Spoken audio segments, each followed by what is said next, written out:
Okay, we'll call the meeting to order.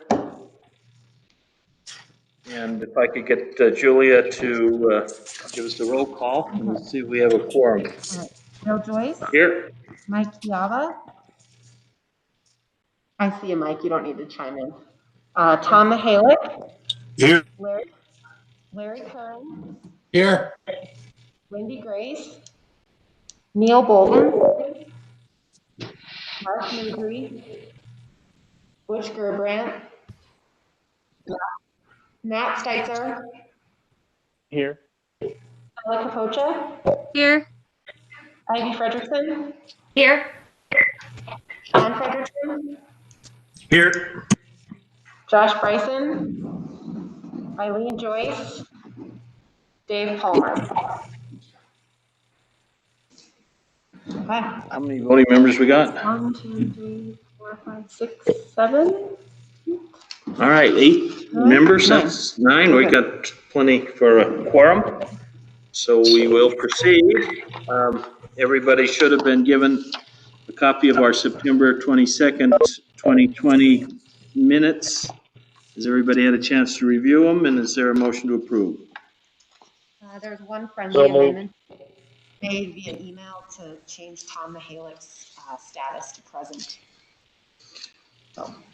And then was that taken care of? Yes. Okay. So the amended minutes that show that Tom was in fact here, there's a motion to approve. Is there a second? Second. This is Butch. What, you seconded? Yes, sir. Okay. Did you get who made the motion? I didn't. Who made the motion? Mike made the motion. Mike made the motion. There's a motion and second. All in favor of approving the minutes, say aye. Aye. Opposed? Unanimous approval. The minutes are approved. Move now to give the opportunity for the public to make a comment on any item on the agenda. The telephone number 406-497-5009. Is anybody on the line?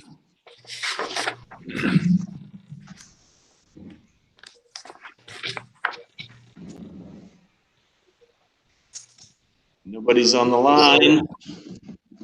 So I assume nobody wants to make a public comment. We'll move on to our new business. And our main business, I guess, today, folks, has to do with our 2021 event proposals.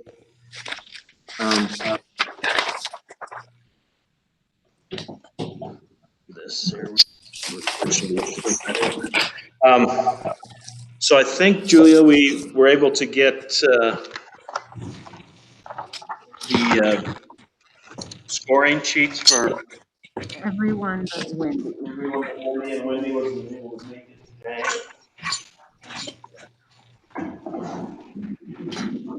And then did we provide the members then with how it broke down the rankings?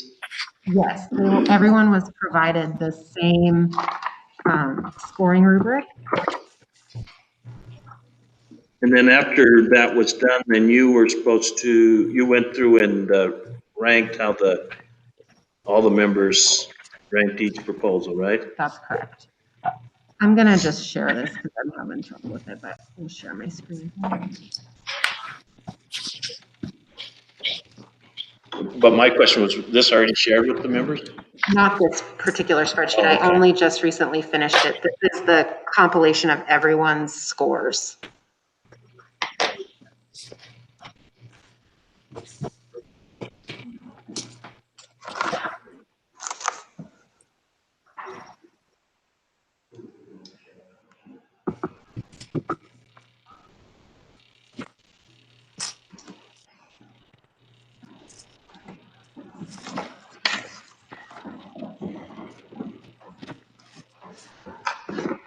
You need, it didn't share your screen completely. You gotta say, you forgot to hit one button there. Okay.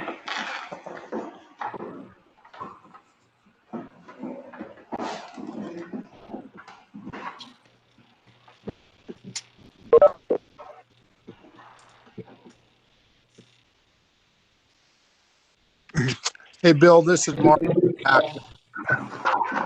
Yes, Mark.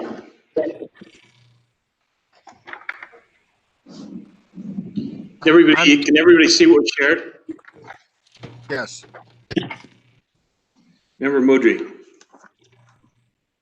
Yes, Mr. Chair, I'm back. Something happened there. I lost the connection for a minute, but I'm back now. Okay, and we'll mark you present then. Thank you.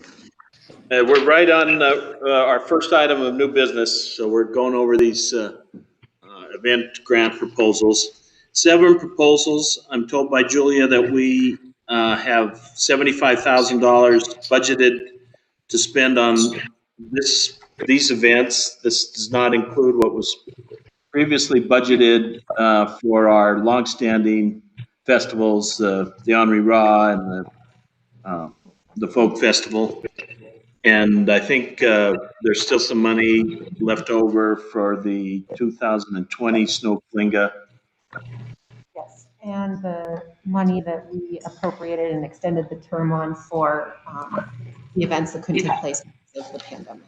Yeah, so all of our 2020 festivals that didn't take place where we had awarded money in our last go around is all still budgeted, and that money is being reserved for the 2021 festivals if they can take place. So these proposals are all for 2021 festivals in addition to those previous ones that I think everybody's familiar with.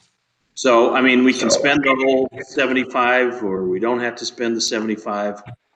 But that's what we do have to deal with. And if you look at what Julia has put up there in terms of the ranking of these proposals, these are pretty, as it relates to the top 3 proposals, at least the top 2 were pretty consensus favorites by the whole authority. That's the Snow Flingas and the Big Brothers and Sisters Rhyme and Brews event. Those were consistently the top scorers on everybody. The Music on Main was a top scorer on a lot of folks, but then there were some folks that didn't like that particular deal. And then the last 4 were all kind of close, except for the Butte Depot, which on an averaging basis didn't do so well.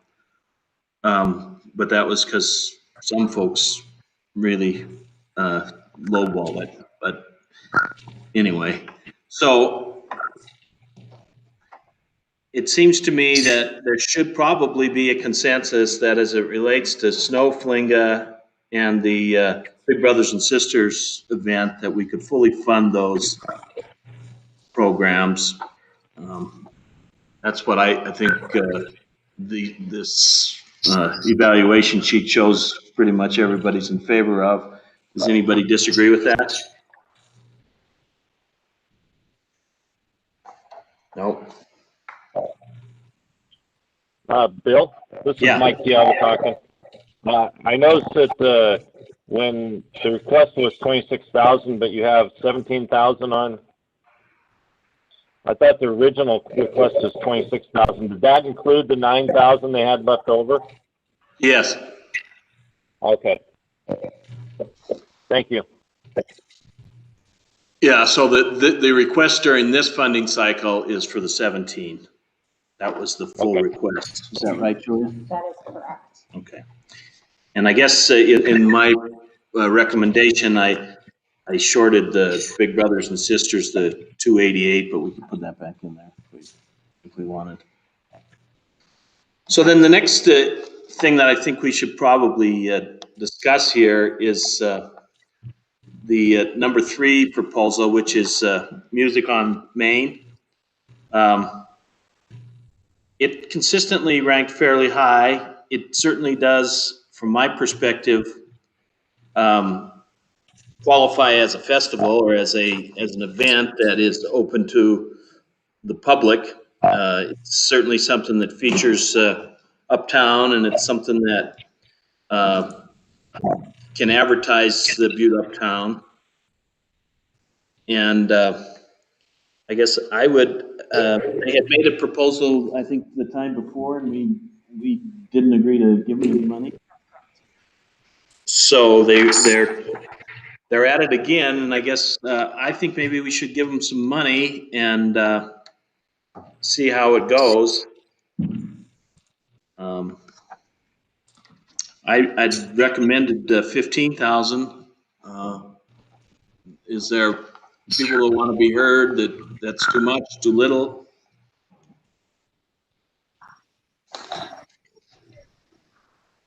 Anybody want to be heard on that? Seems okay to me. Butch talking. Okay. Looks okay to me. Yep, same here. This is Ivy. I think that's great. Okay. Mr. Chair, this is Mark, and I agree with that. The biggest thing that I really like about Music on Main is it's free. So they're granted it well for the uptown businesses, which I think is great, but you can go there regardless of if you spend any money or not, which is one of the things that I really think meets our goal. So I'm in favor of funding music. This is Stella. Ditto to everything everybody's saying. Yeah, this is Larry. I'm okay with it too. Okay. Mr. Chairman, do you want a motion on the first 3 so we can get them off the table then? Well, yeah, maybe, under the proposals that I set forward, I only spent 66,000 of it. There seems to be a consensus that maybe the Music on Main is a good event. Maybe we could up them to 20,000. Well, I would just make the comment, this is Larry. I'd like to see the mine rescue competition get funded a little bit more. I think that's a good project. It supports tech. Okay. And we, again, if we're committed to spending the 75, there would be some room to maybe do that. I guess I would think, given what the folks had to say about these top 3 projects, that maybe I'd change my recommendation to funding the Music on Main at 20,000 instead of the 15. Fully funding the Snow Flinga for their ask for this season, and fully fund the Big Brothers and Big Sisters. And I'd entertain a motion along those lines, Mike. Okay. Mr. Chairman, I move that we fund Big Brothers and Sisters to $5,288. We fund Snow Flinga to $17,016. And we fund Music on Main to $15,000, unless somebody wants to change that. Is there a second? I'd second that, Chair. It's Mark. Member Moudry, second. Yes. Is there any substitute motion? All right, we'll vote on the motion then. Bill, sorry, I was muted. What was it? Your recommendation to fund Music on Main at 20,000 instead of 15,000? Yeah, I did make that recommendation, but the motion on the table now is at the 15 level. Okay. If somebody wants to make a substitute motion and up it, we could entertain that, or we can vote on the motion.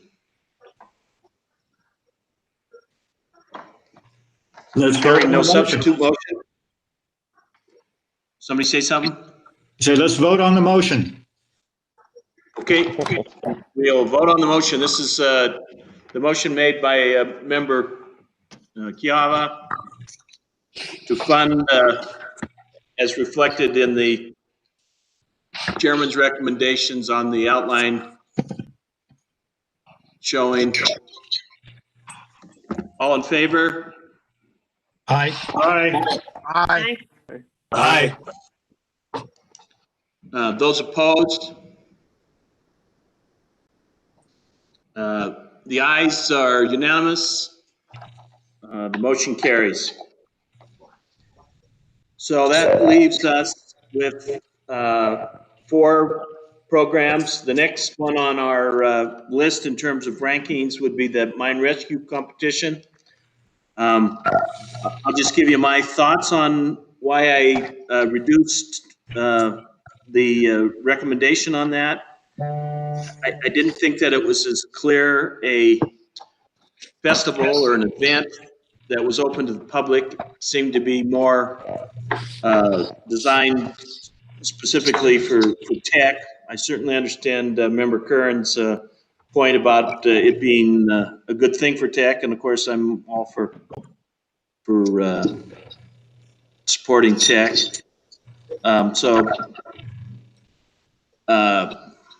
I certainly think we should fund them. I guess we should discuss whether we want to fund them at a greater level than the 10,000 that I recommended. Member Curran, did you want to be heard on that?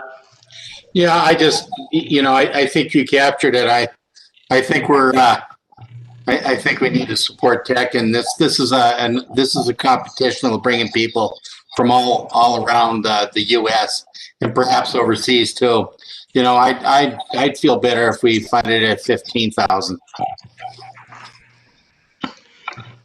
15? Yes. I'd agree with that, Member Curran and Chairman. I certainly don't have a problem with that, and given that it's within our budgeting, I'm all right with that. This is Anyone Ivy. else Does that mean that we would then need to reduce something else in order to stay under 75? Not at this pace. No. Okay. Julia, this is Matt. Can you fill in the table on column S there of what we're giving to these folks as we go through them? Yeah, Matt, we're trying to stay socially distanced with just one computer. So hold on, And I'm useless, so. I'm paranoid. I do that myself, sorry. It's okay. Let me just do it real quick. And I don't have a 10 key, so hold on just a second. Oh.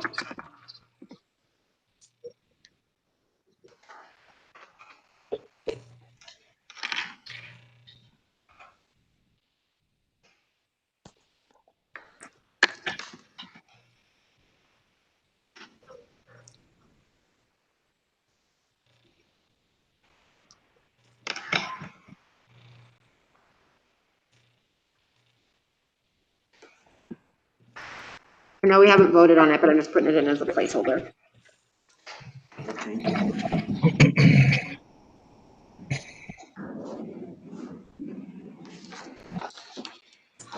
Mr. Chairman, Yes. this is Butch. I'd like to address Julia. Julia, can you remind me what the mine rescue competition alternative was for if COVID didn't let them hold the event? Which I can't recall off the top of my head here. So just one second. While you're looking for that touches on a point that I was going to make later at some point, that I would like some sort of a condition in these contracts that if the health department recommends that these can't go forward, that we have some way to address that it says, you have to abide by all the health department's directives, and if you can't use the money, it can be rolled over. Something that to make sure it doesn't incentivize a use it or lose it idea, and to make sure that they know they have to abide by the rules.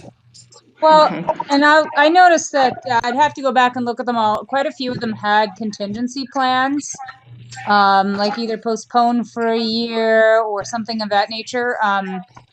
One of the reasons it doesn't sound like, I mean, obviously the green energy fair, my worry was that the merchandise, because it, a lot of the funding was going to merchandise, that the merchandise would just kind of sit there if something happened. Which is just sort of a side comment, but I like Ivy's thing that, I mean, I think that if the health department dictates something, they will be obligated to follow through. I think it's probably at least implied, if not explicit, in some of their plans, but making sure that that's clear.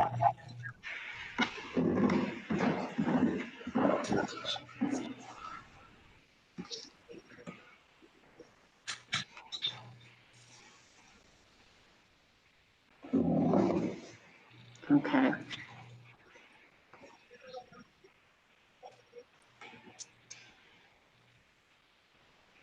It's just kind of slow.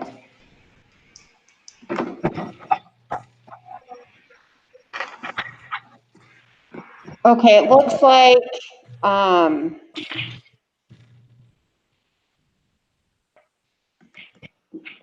my computer is frozen. It says competitions would then be shown virtually for those unable to attend. So it says here the event would most likely have to be rescheduled if not safe. The event requires students to travel from across the region, and there may be limitations. If permissible, to continue with smaller crowds, but teams are unable to travel. The mine rescue team will do demonstration for museum guests during the scheduled time. The number of guests would be based upon the health department's guidelines. And then so basically the contingency plan is if they can't have the competition, they would do demonstrations and then provide those via recording. Yeah, I guess that's sort of what I remember. This is Butch talking again. And I like their proposal, but I just thought that their COVID alternative was pretty weak. I mean, this is a competition after all, and if you can't have the competition, demonstration seemed a little weak to me. That's my only comment about mine rescue.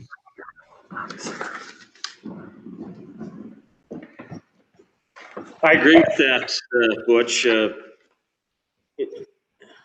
If they're not having the competition, then it doesn't seem like, the virtual thing is much of a festival at all. And it certainly wouldn't mean that they'd be expending the same kind of money, I would think. So I think if we were going to fund that, I think we should agree on a funding level and then also agree on a COVID contingency on the funding. Maybe we should do that with all of the projects. I think that would streamline concepting. That would be my preferred choice, is that we had a COVID contingency for everything of what happens if everything is shut down. Okay, logistically then, let's do it this way. We'll agree on a funding amount, and then we'll agree on our COVID contingency for all of the projects. How does that sound? Sounds good. Mr. Chairman? Yes. The one question I have about the mine rescue competition, it looked like they were buying some equipment.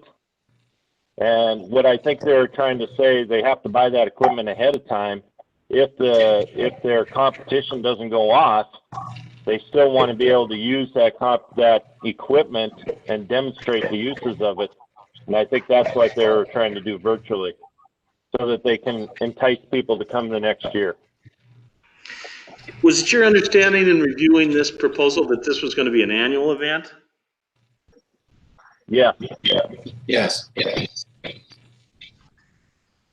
So if it is going to be an annual event, then we could, in our COVID contingency, provide that the money would roll over. That should I agree. address that concern. Mr. Chairman, this is Butch. A question. We're going to make decisions tonight, are we? We're not going to hear presentations from these groups? I don't think we have the time to do that. Okay. Yeah, and I think it logistically could be difficult as well in these trying times. So yes, we are going to make some decisions. We've already made some decisions. I would hope that we could make final decisions on all of them. Okay. So if we're going to segregate this decision making and first start with the funding decisions, is there a motion then on the mine rescue competition funding? Well, we had a suggestion. I don't know if it's been actually moved. Mr. Chair, I would make a motion that we fund the mine rescue competition to the $15,000 level. Member Bolton has made a motion. Is there a second? I'd second that, Mr. Chair. Member Modry has seconded the motion. Is there any substitute motion? We'll vote on the motion. All in favor, signify by saying aye. Aye. Aye. Aye. Aye. Those opposed, nay. The vote is unanimous. There were no nays. The next proposal on our list would be the Butte-America Foundation banquet, I guess. I don't know if it technically would be considered a festival. It follows up on, some stuff that we've already given the folks to do in the Carpenters Union Hall and whatnot. I recommended give them a little haircut at $4,000. Anybody want to be heard on this?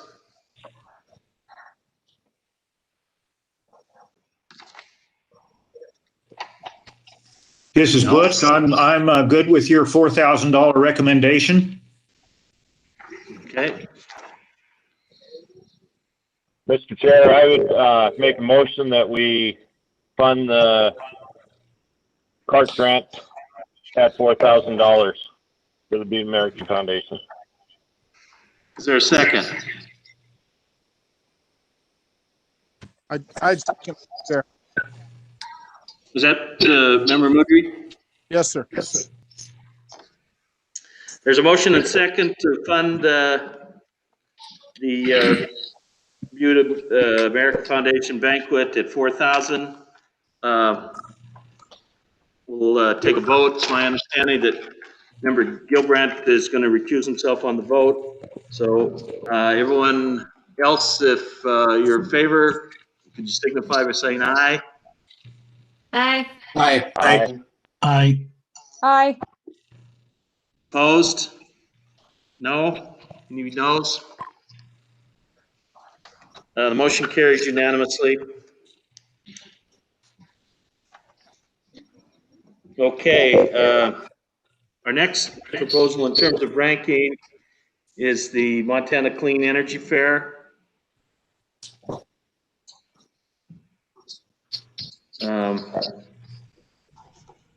They're requesting 7,500. I had made a recommendation of 5,000. Seems like a worthwhile event.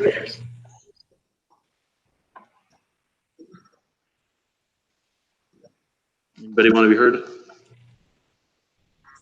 Seems like an appropriate level to me. Mr. Chair, I make a motion to fund it, the chairman's recommendation of 4,000, or what'd you recommend? 5,000. 5,000. Thank you. I'll second. This is Ivy. Member Kavocha seconded. Member Mudry made the motion. Is there a substitute motion or debate? Hearing none. All in favor, signify by saying aye. Aye. Aye. Aye. Aye. Aye. Opposed, no. The motion carries unanimously.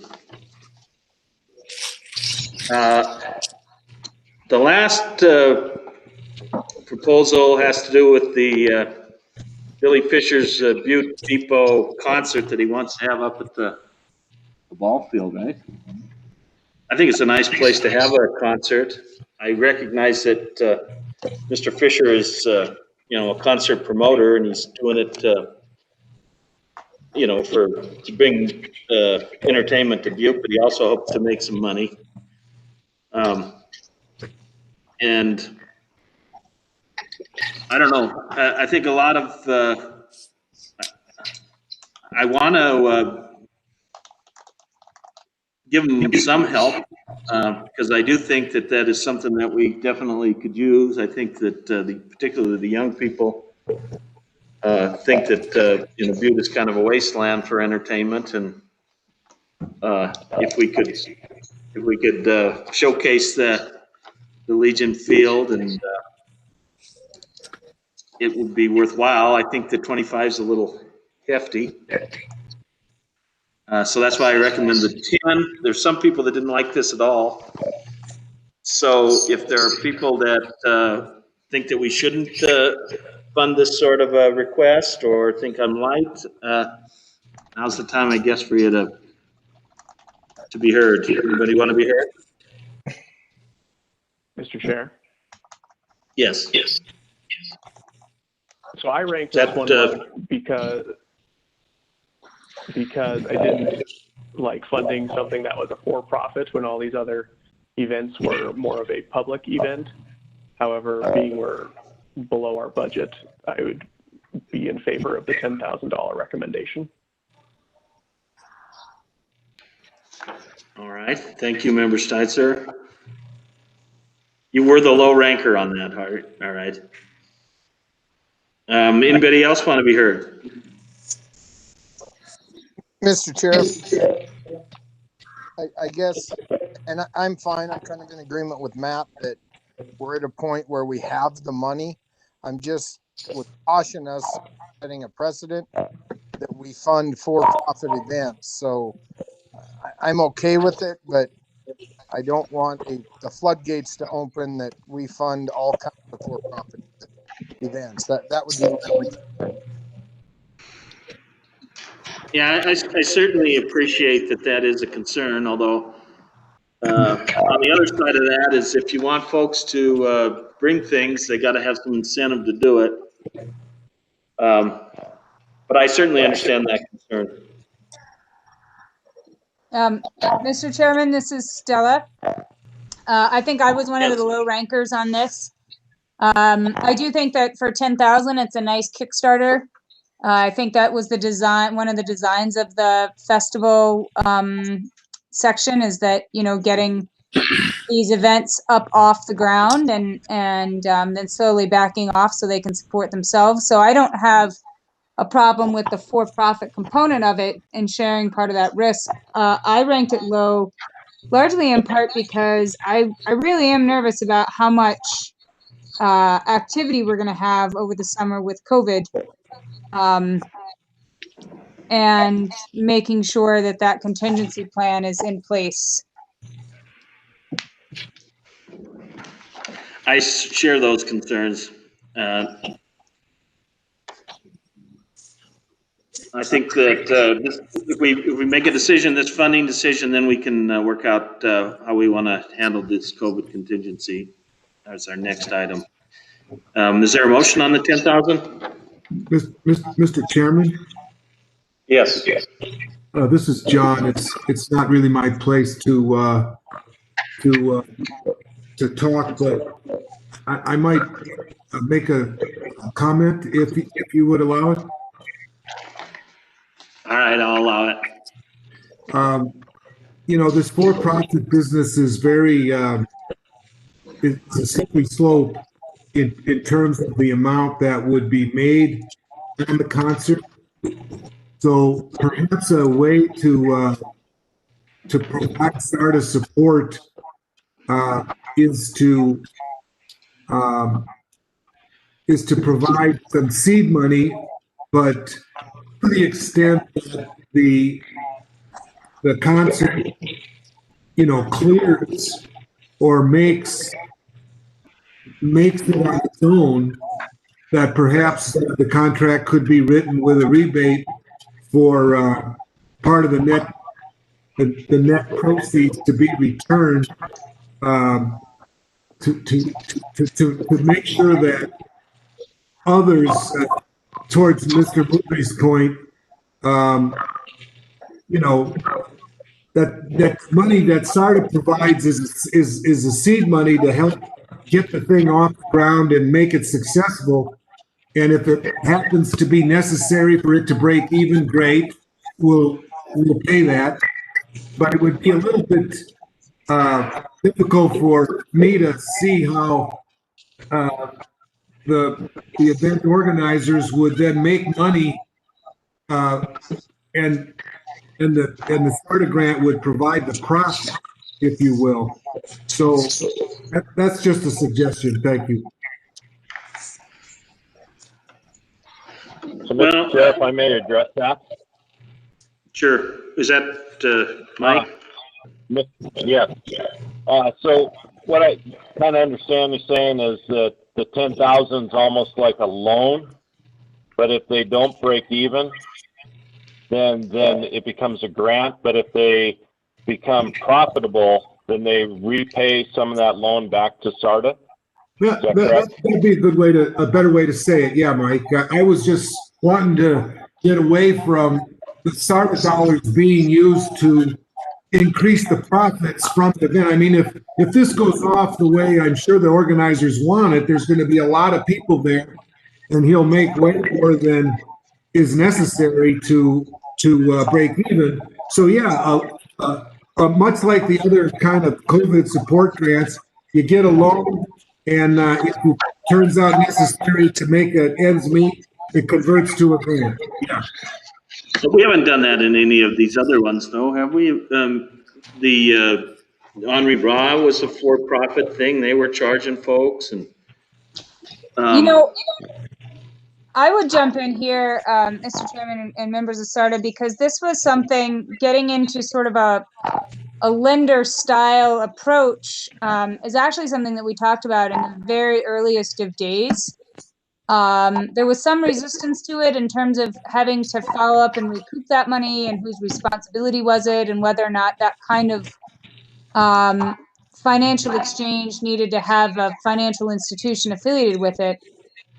I personally think it's a fantastic idea, and it's might be well worth our time and energy in the coming months to see if we couldn't get a program going that could serve in that matter, particularly for people who want to take risks. This would be a really good safety net, and if they are successful, well, it's a win-win. So I don't know if now is obviously not the time to unpack that, but I think that having that lender capacity on the table for further discussion is fantastic. yeah, my concern about doing that is getting into the nitty gritty about what's profit. I mean, if Bill Fisher's spending 200 hours and he's not charging for his time, does he then charge for his time? And personally, I think that we should make it a part of the contract that they give us a full accounting on how the program went, and if it made money, then we wouldn't need to do it anymore for them. But if we're gonna, my preference would be not to get into the whole idea that we're going to be a bank. I don't think we're set up for that. Yeah, this is Butch, and I kind of agree with that. I mean, I think it's a great idea too, but it puts us kind of in the position of auditors. Do we demand their books and see where all the money went and how much of a salary was given to the owners, and it just gets messy, I would think. Mr. Chair, I would echo that sentiment. We are this board is not a lending facility, and these are grants. And I agree with the seed money for this. And if they're successful, then and they come back to us, they've been successful, and we can say no. But there are programs out there, BLDC, Headwaters. We don't want to get into the nitty gritty, in my opinion, of creating promissory notes and how did you make your money? And so I agree with your sentiment and Butch's sentiment. And I just don't think we want to be in the lending business.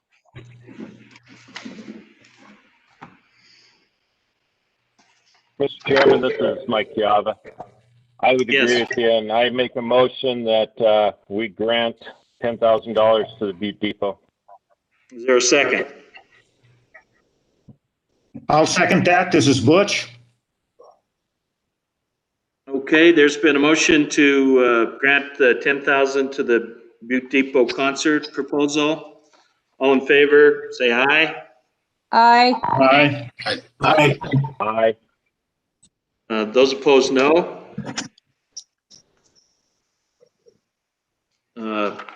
Hearing no no's, the motion carries unanimously.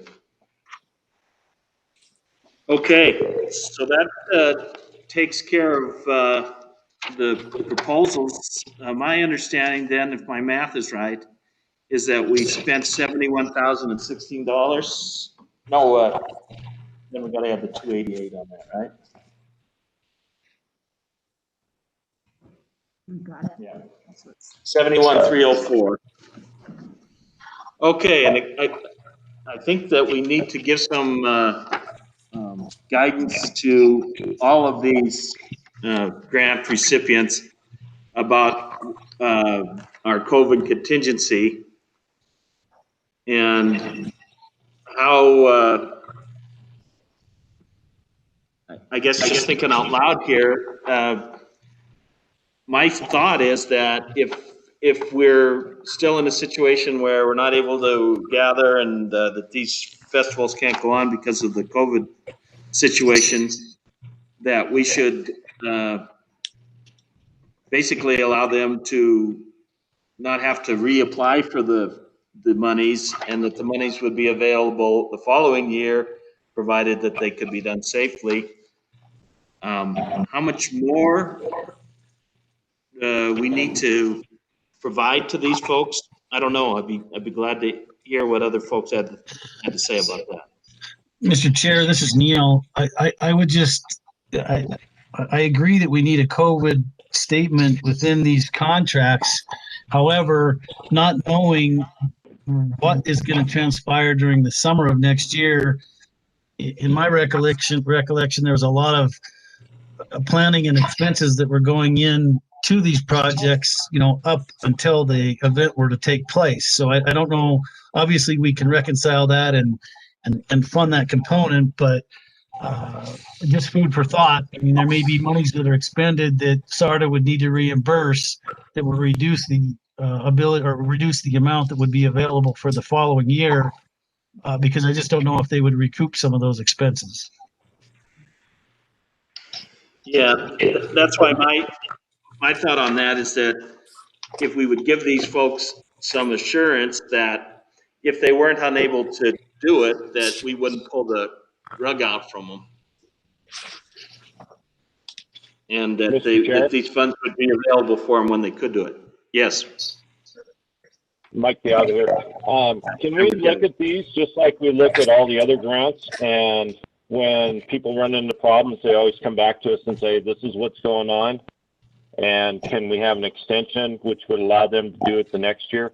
Because I know, like the mine rescue competition, when they buy that equipment, they're going to have that equipment. They're not going to be able to send it back and get a rebate, but then they'll be able to use it in the next year.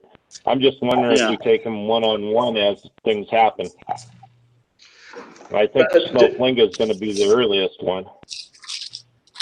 Yeah, this is Mr. Chairman, this is Butch. It seemed like some of these proposals had some pretty good COVID alternatives, and other ones were very weak. So, if they do the alternative, then we probably wouldn't want to pull the funding or pull part of the funding back from them. So I kind of agree that maybe we ought to look at them on a one-on-one basis to see what needs to be done. Well, maybe, I tend to agree with that. Maybe if we, directed the staff to come up with some just general language about, how we were going to, deal with the COVID contingencies for all the contracts. And then tell them that if there were extraordinary circumstances, that they could take it to the authority for reconsideration. So, Mr. Chairman, just kind of add a little bit, in all of the contracts that we have, particularly those that you fund that deal with construction, we have incorporated at the request of different departments within the government, requirements for getting permits and getting approvals from like the zoning board before proceeding. And so one of the conditions they might, just as a baseline, would be having an approved plan by the health department in place. And then a second condition that I would incorporate, I would work with probably with the county attorney's office, but a specific outlined process for how to request a change in scope or a contingency plan approved by the board by coming before you, maybe a month or two before their event, if we're anticipating trouble. Mr. Chair, if I may, Mark, but Julia, I completely agree with that. And I guess one thing that we all need to keep in mind is Julia only approves payment on a reimbursement basis. So we rely on her to make sure that any expenditure up until the time of the event, there may be appropriate costs incurred that do fit even if the event were to get canceled or postponed. So I think Julia's got a good handle on that, you know, we don't dish them out the money until we see a receipt of what they spent it. I feel safe enough just moving forward and relying on staff to make sure that the money's spent appropriately. Yeah, I tend to agree with that, and that could all be put into the letter that advises them that they've received a favorable ruling on their grant. My concern is mostly for these folks that they can plan and know that if things get crazy, that they won't be stuck. No, and that was my point. I think we rely on Julia to make sure that if in fact the expense is valid, not going to pull the rug out from under just because COVID did. So you got to give some of these people kudos for even moving forward in our current government. So if the expense is valid, I think honor it is my point. Okay, why don't we do this, and on our next meeting, Julia will give us some proposed language and we can approve it at that time. How does that sound? Perfect. That sounds good. Okay. Anybody else want to say anything about the proposals? Okay, we'll move on to our next item on our new business, which deals with some contract extensions on some of these grants that are getting a little old, and I'll let Julia explain where we're at.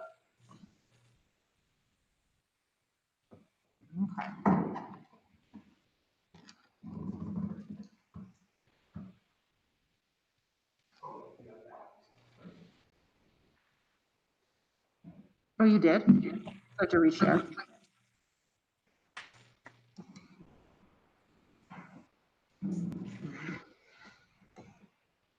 You have to sign in on this. Okay. I'm not gonna do the PowerPoint because I think it's gonna take too long to pull this together, but there are two proposals that I have before you for extensions, and they are previous grants that were made by the SARTA. One is particular to the Main and Parklet project, which was a project to fund the Butte-Silver I can't remember the office that Todd Hoare has. I can't remember the specific department name. and the Montana Independent Living Project to construct a parklet in collaboration with Montana Tech Highlands College to install on an MDT right-of-way. As most of you are aware, they had a couple of issues that they ran into when locating the parklet. A parklet is essentially an extension of a sidewalk where people can sit in the right-of-way of the street. And they constructed a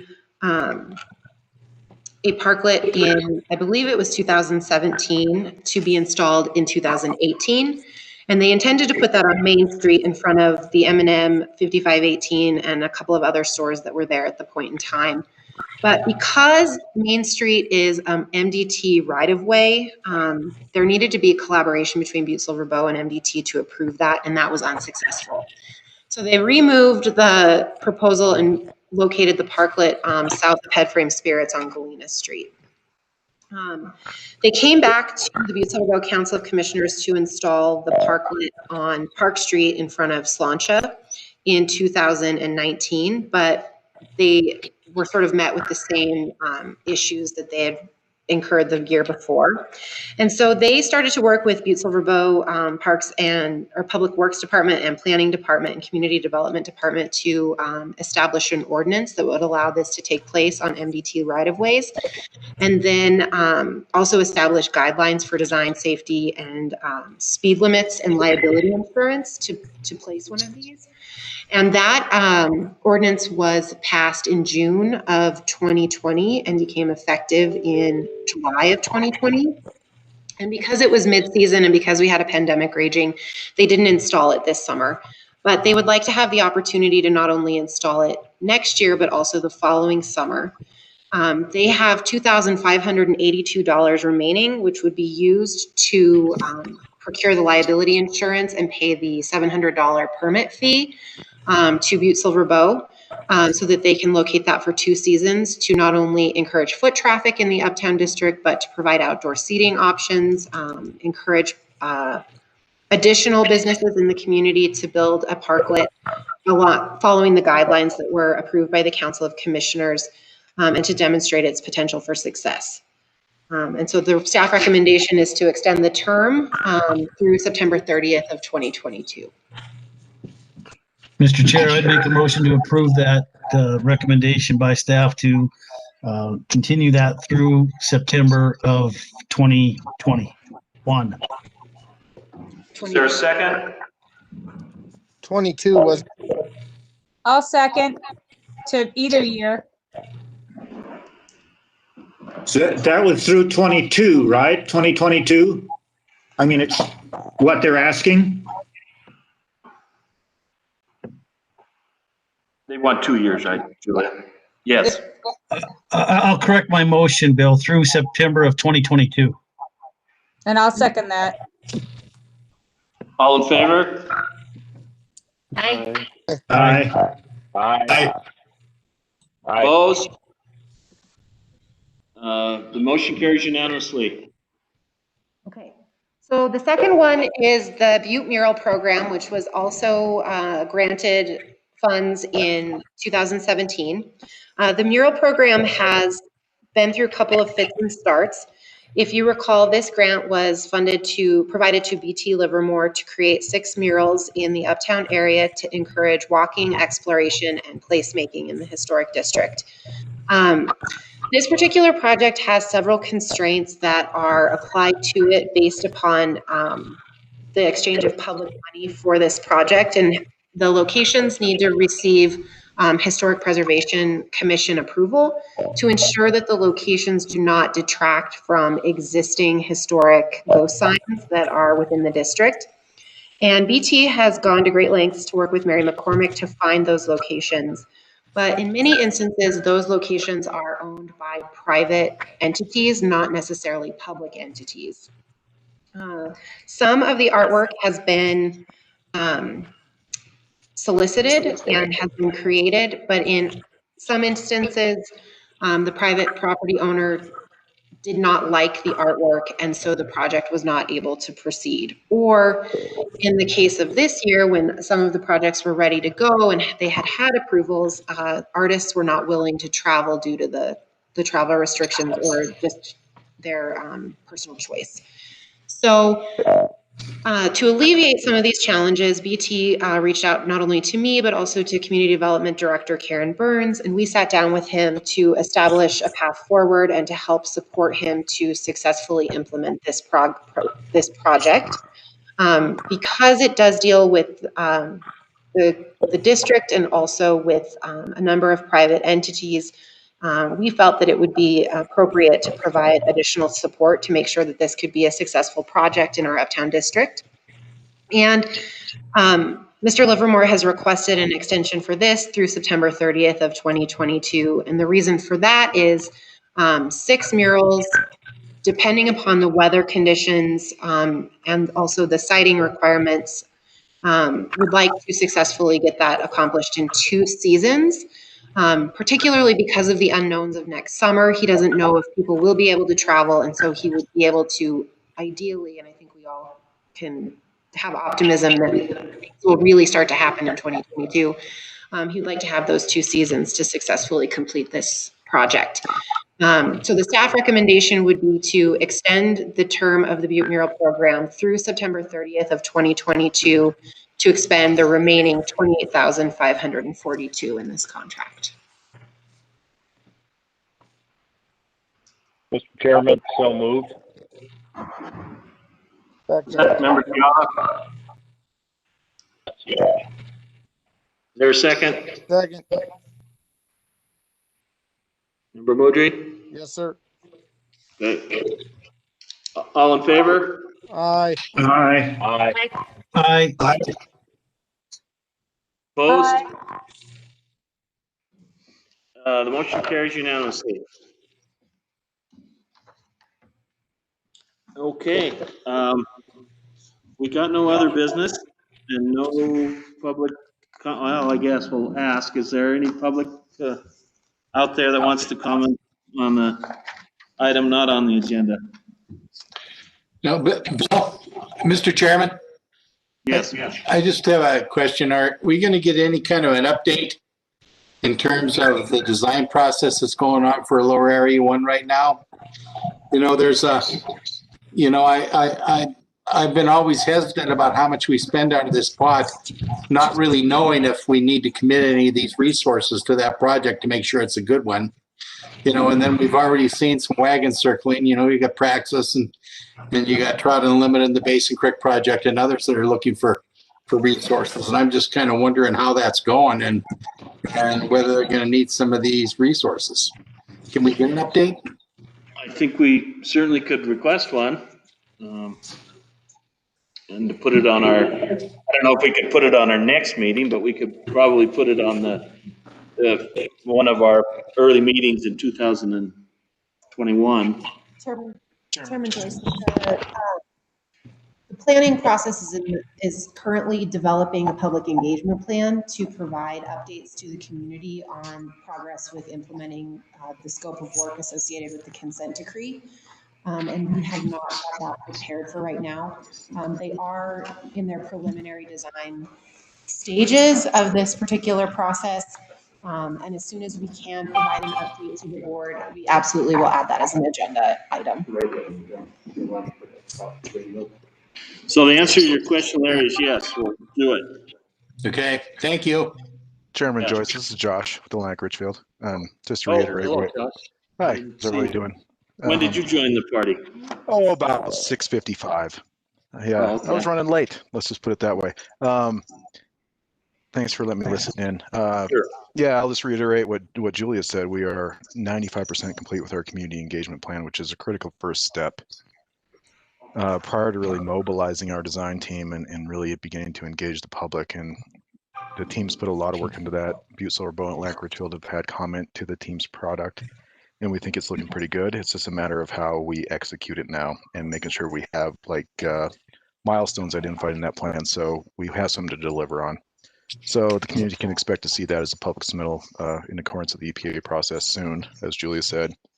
And just for a general overview, without getting into too much detail, because I'd like to spend more time on it at a later meeting, but we have submitted 30% design for Grove Gulch Buffalo Gulch, and we'll be doing so soon also for Northside Tailings Diggings East. So the process is moving, and we are continuing our pre-design investigations at all the project sites associated with the corridor. So we've had really success, or great amounts of progress through this year. And our intent is to have all the design work completed in 2021 for the Silver Bow Creek Conservation Area and be to bid early in 2022. Then as a periphery of projects, we have kind of the kind of unsung heroes with the unreclaimed source areas, the insufficiently reclaimed and uncaptured areas.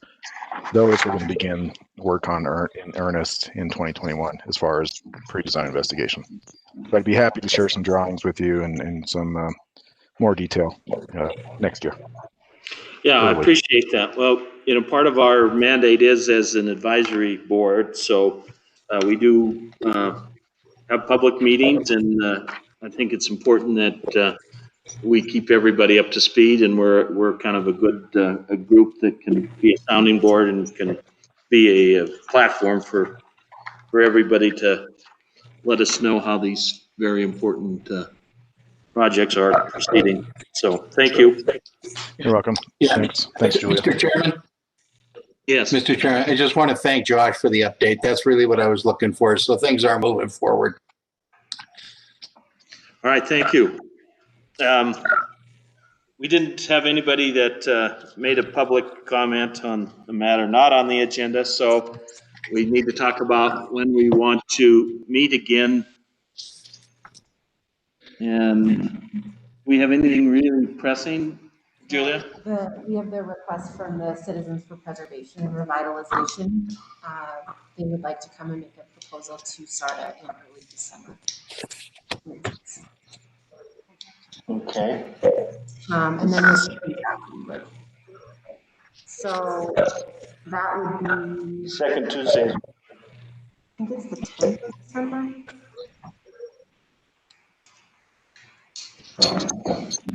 We could, 8th of December.